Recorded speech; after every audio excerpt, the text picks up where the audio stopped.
La violence conjugale est très présente de nos jours, et ça, peu importe le sexe, l'âge et la religion. Aujourd'hui, on en parle à Génération Z, on s'exprime.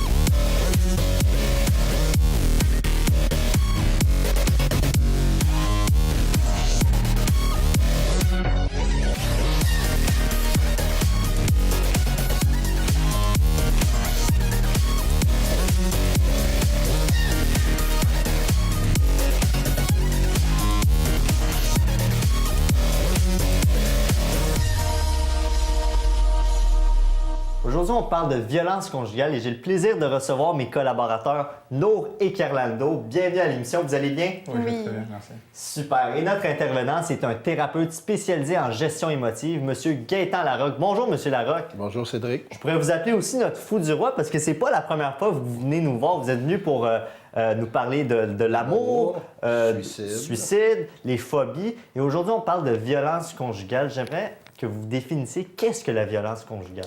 Bien, violence conjugale, il y a plusieurs facettes à ça. Il y a la violence physique, il y a la violence verbale, psychologique, économique et aussi sexuelle. Donc, on touche beaucoup de choses à l'intérieur de la violence conjugale. Ça touche plusieurs formes, vous le dites, mais comment elle se manifeste dans un couple précisément? Bien, c'est habituellement, on va y aller beaucoup avec l'agresseur qui est l'homme.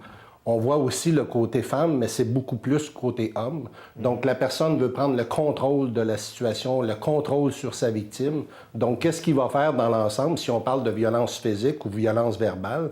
L'agresseur, qu'est-ce qu'il va faire? Il va essayer d'isoler sa victime. Et lui, pendant ce temps-là, lorsqu'il a le contrôle sur sa victime, va aller jaser avec les gens alentour de la victime pour aller démontrer que c'est une bonne personne. Et lorsque la victime commence à vouloir manifester qu'elle se fait agresser verbalement ou physiquement, bien, les gens alentour ne la croient pas. Parce que tu as un bon gars dans les mains, il te paye des voyages, il fait ci, il nourrit tes enfants, il va travailler pour toi.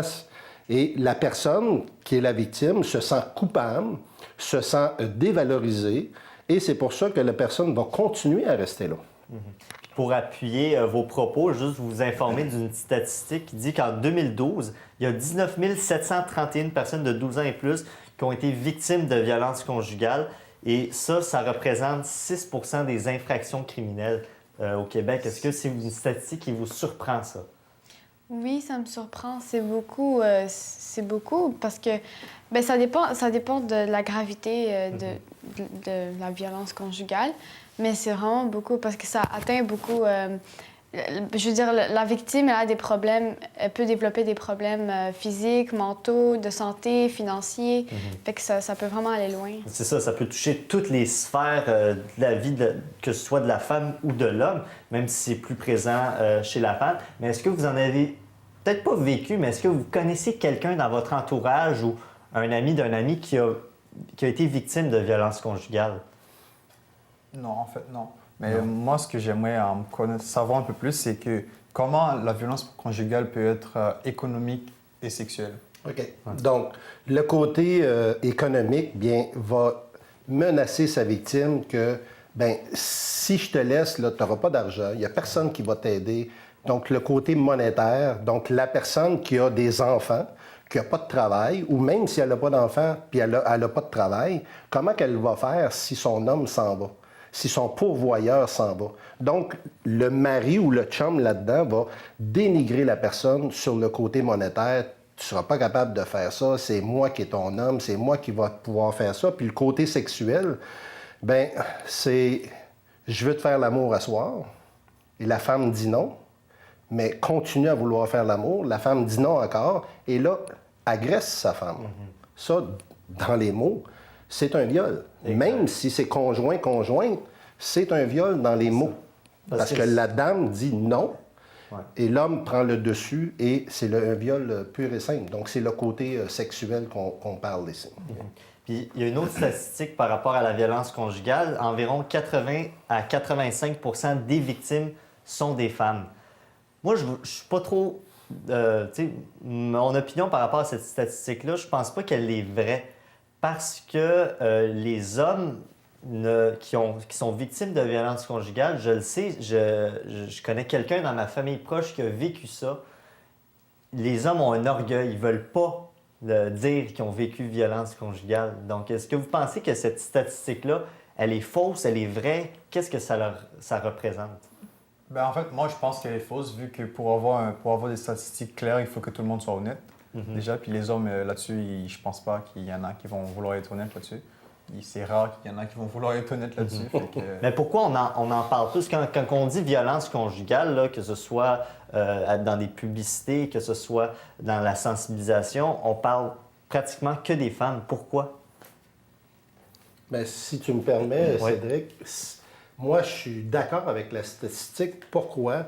Parce que publiquement, ça a commencé dans les alentours de 1970 que les gens commençaient à dire qu'ils vivaient de la violence conjugale à l'intérieur de leur vie. Donc, ça ne fait pas depuis bien, bien longtemps. Et là-dedans, l'homme très orgueilleux, il n'ira pas dire à son chum ou à sa famille, ben moi, là, je vis de la violence conjugale chez moi. Les gens vont dire, ben voyons donc, t'as pas de colonne, et ainsi de suite. Donc, ces hommes-là ont honte. Mais si on regarde sur le côté des femmes, c'est la même chose. Ils ont honte d'être là-dedans, de rester là-dedans. Pourquoi? Parce que la faveur populaire, lorsque j'en parle avec mes clients, quand tu vois quelqu'un qui est agressé sexuellement ou agressé physiquement par son conjoint, pourquoi que cette personne reste là? Bien, les gens me disent, mais parce qu'elle est niaiseuse. Mais on ne parle pas ici de niaiseuse. Elle reste là parce qu'elle voit encore des avantages. Même si on les voit négatifs, elle les voit positifs. Pourquoi? Bien, si je m'en vais, qui va nourrir mes enfants? Si je m'en vais, sûrement qu'il va me retrouver et je vais passer dans le première page du journal, et ainsi de suite. Donc, c'est pour ça que... Et l'autre partie aussi, lorsque l'homme agresse la femme, pour se protéger, va agresser la personne aussi. Et là, elle arrive et elle dit, bien, comment je peux dénoncer mon homme quand je suis aussi violent que lui? Donc, tu peux voir le pattern, et ça, c'est un cercle vicieux. Et là, plus ça grandit, bien, on arrive avec des constats comme ça. Et est-ce qu'on pourrait... Oui, vas-y, No. Ben moi, oui, c'est vrai qu'il y a des victimes masculines, mais je crois que les femmes, il y en a plus parce que je trouve qu'elles sont plus vulnérables. Ben, il y en a qui sont moins fortes physiquement ou psychologiquement. Puis c'est ça, c'est vrai que même des fois, les femmes, elles peuvent avoir peur, elles ont honte de l'affirmer aussi. Est-ce que ce serait une question aussi de culture, dans le sens que des places, je ne sais pas moi, en Europe ou en Afrique, il y ait plus de violence conjugale qu'en Amérique du Nord? Est-ce que c'est une question de culture aussi? Oui, moi, je crois que oui, parce que ben, en Afrique, je sais que ça fait partie de la culture. Genre, il y en a que dans leur famille, c'est correct, puis c'est une manière même d'éduquer leurs enfants, OK. Ouais, c'est même vrai. si c'est inacceptable. OK. Parce que c'est plus présent dans la culture, donc c'est plus vu, tandis que sur le côté Amérique ou dans d'autres cultures, c'est plus caché. Parce qu'il y a la honte à l'intérieur de ça. Tandis qu'il y a des cultures que ça fait partie de leur religion d'agir ainsi. Mais ça ne devrait pas être plus acceptable, non? Non, pas plus. Pas plus, mais au moins eux autres sont à jour, ils le démontrent. Tandis que nous, Nord-Américains, on ne le démontre pas, on se cache à l'intérieur de ça. Et c'est pour ça que les chiffres que tu as nommés tantôt, c'est la pointe de l'iceberg, là. Il y a beaucoup plus de violence conjugale que ça au Québec et à travers le Canada. Ça, c'est officiel. Puis vous, M. Larocque, que vous recevez des clients de divers milieux, là, quand il y a une femme ou un homme qui vient justement vous parler de son expérience, bien, qu'elle est victime de violences conjugales, comment vous réagissez à ça? Bon, c'est sûr, il y a un processus à établir là-dedans, mais comment elle arrive, cette personne-là? Est-ce qu'elle est traumatisée? Bien, c'est sûr. Moi, habituellement, lorsque la personne arrive dans mon bureau, elle a passé à l'action pour se sortir de cette relation-là. Donc, elle vient pour ne pas retourner dans cette même relation-là. Donc, c'est sûr qu'on va aller travailler le côté culpabilité à l'intérieur de ça, la dévalorisation, de se prendre en main pour pouvoir foncer, parce que cette personne-là est rendue vraiment à terre côté estime d'elle-même. Donc, avec cette estime-là qu'elle a d'elle très bas, bien, elle risque d'attirer encore des manipulateurs et des agresseurs. Donc, c'est là qu'on va aller travailler à reprendre sa vie en main Parce que c'est une personne, elle est C'est un être humain, authentique. exact, Et tout voilà. à fait. Donc, elle est sur le même pied d'égalité que tout le monde, sauf qu'elle se voit vraiment plus basse. Puis justement, on va parler des solutions un peu plus tard dans l'émission. Mais maintenant, je vais vous présenter une publicité qui est quand même assez choquante, qui montre un exemple de violence conjugale. On regarde ça à l'instant.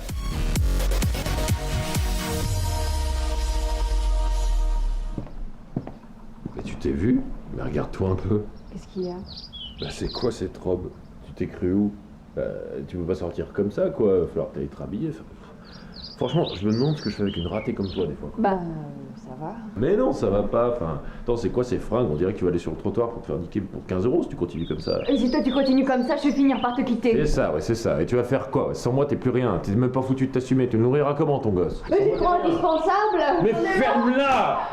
Putain, ça m'énerve, ça. Calme-toi, chérie. Mais quoi me calmer? Regarde dans quel état tu me mets. Arrête. Ouais, je te fais peur, mais putain, si tu te bougeais un peu, franchement, si tu te bougeais.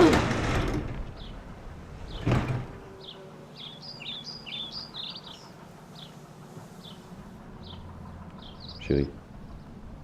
Chérie. Je suis désolé. Je t'aime.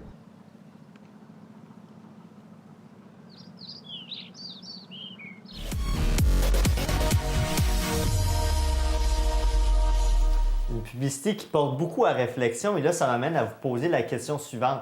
Est-ce que les jeunes sont plus sensibles face à la violence conjugale que les plus vieux? Est-ce qu'il y a un groupe d'âge qui est plus affecté que les autres, selon vous? Moi, je vous dirais que c'est sensiblement la même chose, mais de plus en plus, on voit d'adolescents qui vivent de la violence conjugale. Parce que ça part aussi de où ce que l'enfant a été élevé.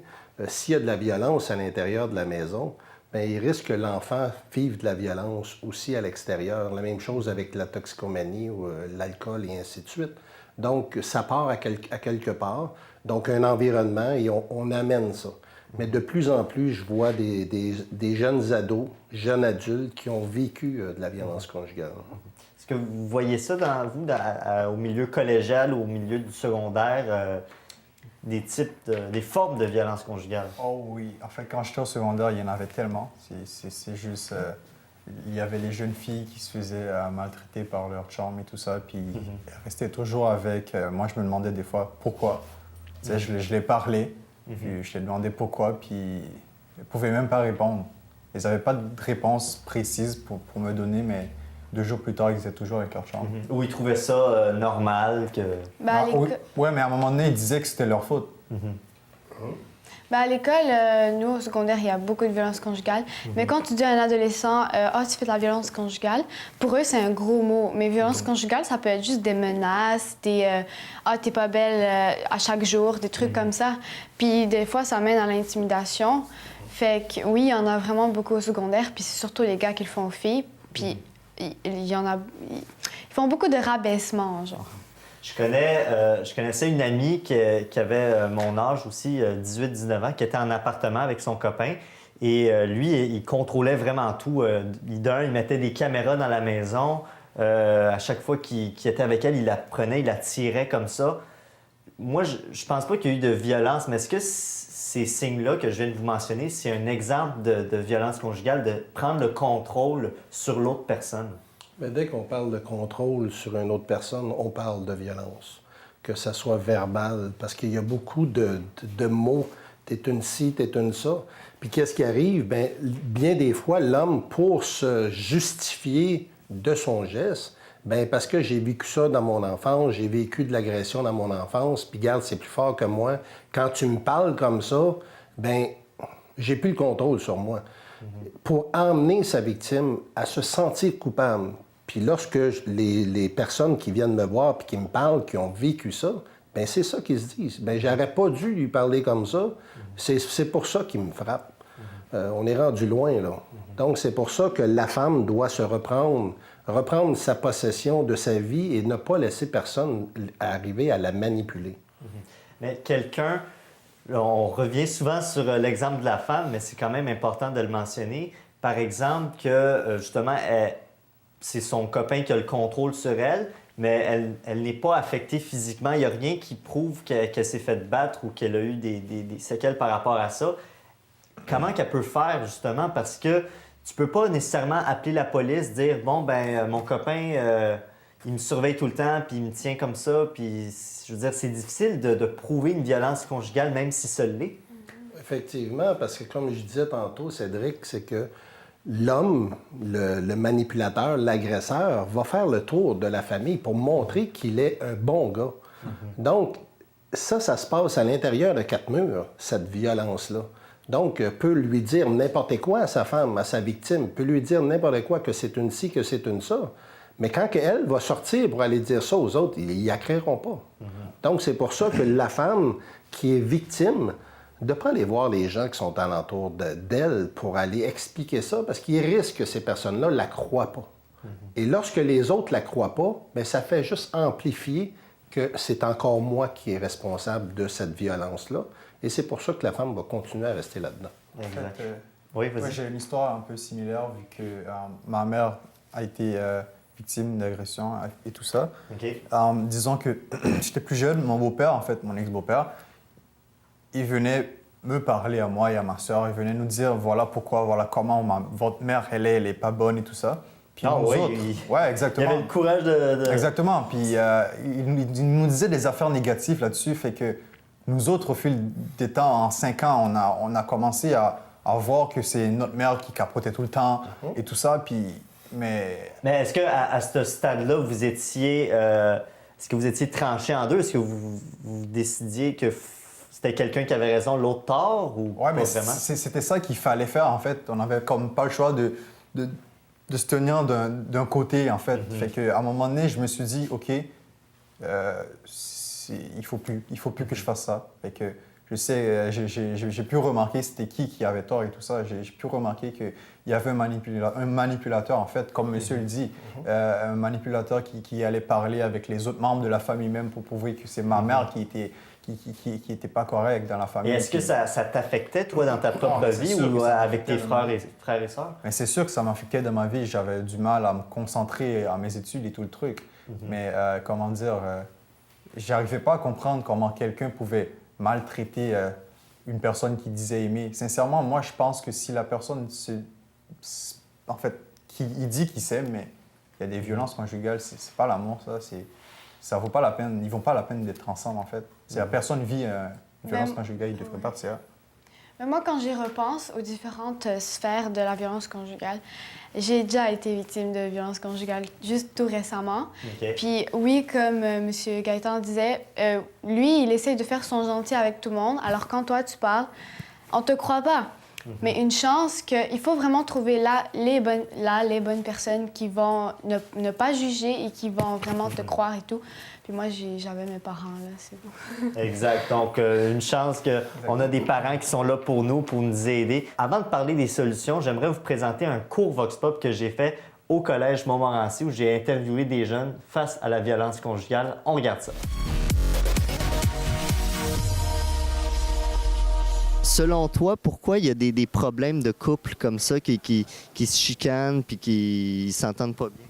Je pense que pas de communication entre les couples, mais aussi de respect. Pas de respect. Probablement que c'est ce qui a été montré quand il était jeune. Peut-être c'est des choses que... Peut-être dans le fond, qui n'ont pas eu justement une affaire d'éducation à la jeunesse. Peut-être qu'il y en a qui l'ont eu moins facile ou tout simplement, peut-être dans leur vie, ils ont des emplois qui sont stressants. Peut-être des fois, ils sont à bout, puis là, il y a juste une petite affaire qui arrive, c'est la goutte de trop. Fait que des fois, ça les fait sauter une coche. Il y a une statistique qui dit que 80 à 85 % des cas de violence conjugale, c'est des femmes. Est-ce que vous pensez que c'est vrai ou c'est juste que les hommes, quand ils vivent ça, ils veulent juste pas en parler?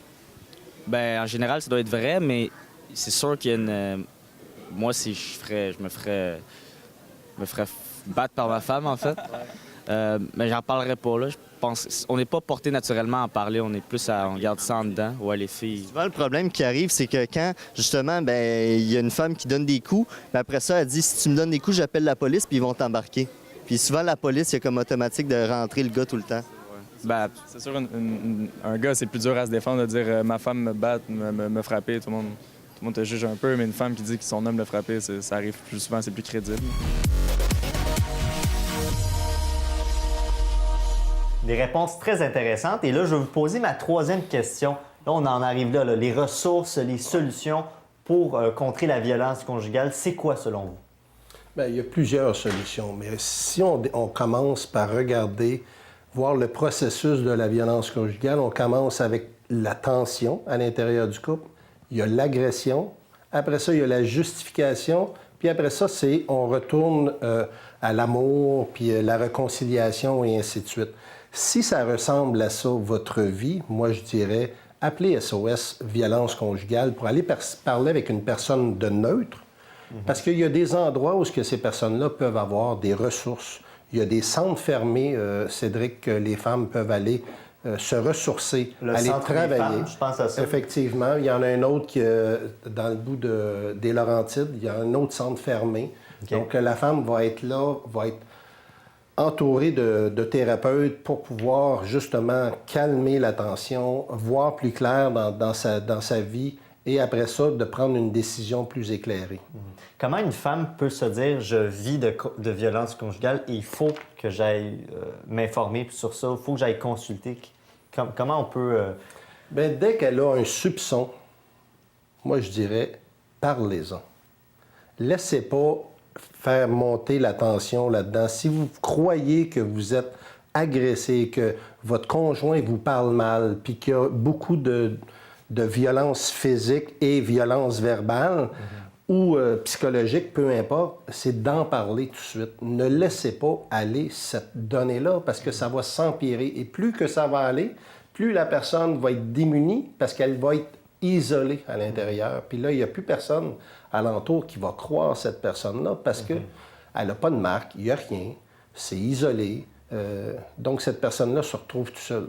Donc, c'est soit de contacter SOS violence conjugale ou appeler son thérapeute pour aller justement parler de ça, voir si c'est vraiment ça. Ah, une question. En fait, vous dites que pour les femmes, il y a le centre fermé, mais pour les hommes, c'est où qu'ils devraient aller pour se faire aider? Bien, il y a des centres aussi pour les hommes. Ça, c'est SOS violence conjugale que les personnes vont pouvoir... Dans le fond, SOS violence conjugale, c'est pour les hommes et les femmes. Oui, parce que si on regarde ça, moi, en tant que thérapeute, je ne sais même pas sont où les centres fermés pour les femmes. Pourquoi? Parce que je suis un homme. Donc, c'est vraiment caché, ces endroits-là. Pourquoi?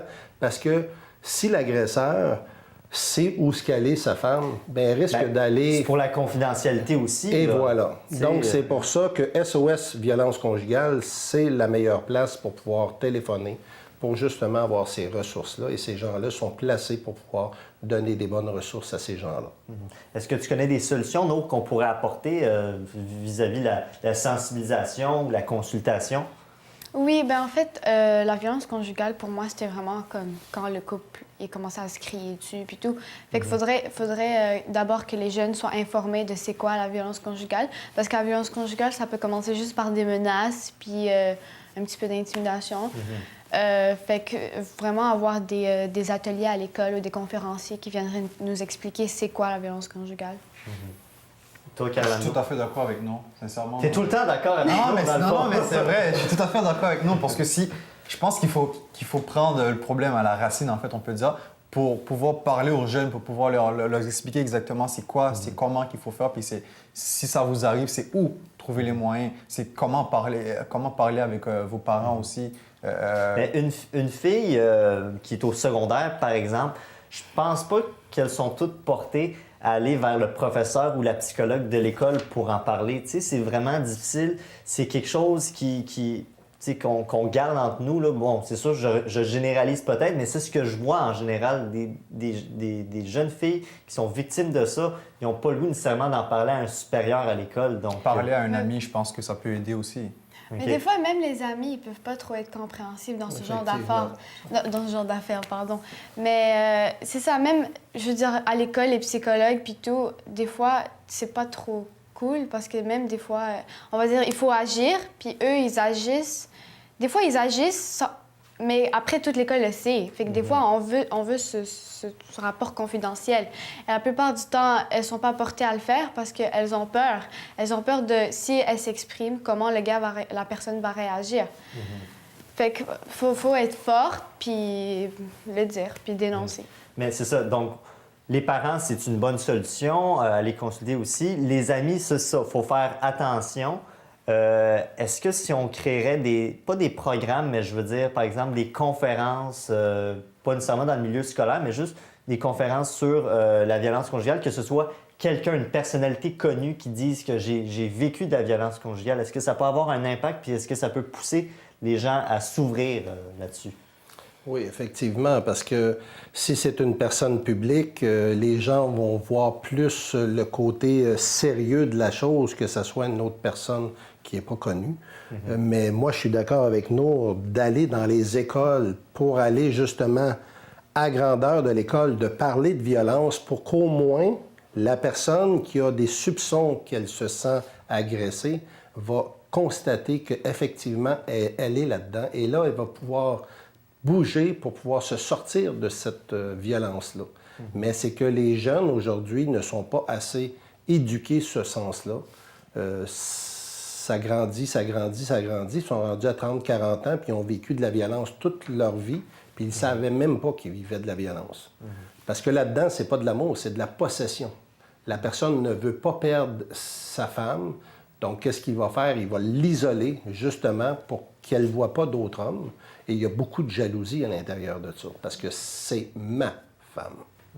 Puis, bon, est-ce que si on décidait de resserrer les lois, de pénaliser encore plus ceux qui faisaient de la violence conjugale, autant chez les hommes que chez les femmes, est-ce que ça pourrait avoir un impact aussi? Parce que, bon, il est arrivé souvent des cas que, par exemple, des hommes ont été victimes, mais c'est eux qui se faisaient embarquer par la police. Est-ce qu'il y aurait côté qu'il faudrait développer plus au niveau de la sécurité? Moi, je dis, plus qu'on va développer ce sens-là, on risque de revoir beaucoup plus ces données-là.